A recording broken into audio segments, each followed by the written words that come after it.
আশঙ্কা সত্যি করে শনিবার রাতে ইসরায়েলি ভূখণ্ড লক্ষ্য করে একযোগে শত শত রকেট ও ক্ষেপণাস্ত্র হামলা চালায় ইরান। এরপর থেকে ইসরায়েল একই ধরনের দূরপাল্লা ক্ষেপণাস্ত্র ব্যবহার করে সিরিজ আক্রমণ করতে পারে এমন আশঙ্কা আরও বেড়েছে। শুধু তাই নয়, এক্ষেত্রে কেবল ইরানের সেই ক্ষেপণাস্ত্র ঘাঁটিগুলোকে লক্ষ্যবস্তু করা হবে যেখান থেকে ইরান ইসরায়েলে হামলা পরিচালনা করেছে, অথবা লক্ষ্যবস্তুর পরিমাণ আরও বাড়িয়ে ইরানের ইসলামী বিপ্লবী গার্ডের ঘাঁটি, প্রশিক্ষণ শিবির এবং কমান্ড অ্যান্ড কন্ট্রোল সেন্টারগুলোতে হামলা পরিচালনা করতে পারে তেল আবিব।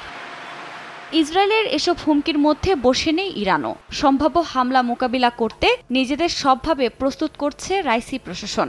এক বিবৃতিতে নেতানিয়াহু প্রশাসনের আক্রমণাত্মক পদক্ষেপের বিরুদ্ধে নিজেদের আকাশ প্রতিরক্ষা ব্যবস্থাকে আরও শক্তিশালী করে তুলছে বলে জানিয়েছেন ইরানের বিমান প্রতিরক্ষা ঘাঁটির কমান্ডার। একই সঙ্গে তেল আবিবের যে কোনো প্রকার আগ্রাসনের জবাব দিতে প্রস্তুত বলেও জানান তিনি। তবে এই মুহূর্তে আর হামলা চালানোর কোনো পরিকল্পনা নেই ইরানের পক্ষ থেকে জানানো হয়েছে। এছাড়া ইরানের হামলার মূল উদ্দেশ্যই ছিল সিরিয়ায় ইরানি কনসুলেটে হামলার প্রতিশোধ নেওয়া। তবে নেতানিয়াহু প্রশাসন যদি আর কোনো আগ্রাসী পদক্ষেপ নেয়, এর পরিণাম আরও ভয়াবহ হবে বলে হুঁশিয়ারি দিয়েছেন ইরানের পররাষ্ট্রমন্ত্রী।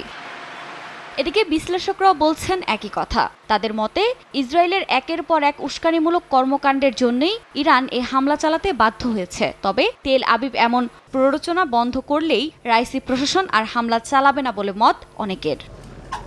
আফরিন মৌ, সময় সংবাদ।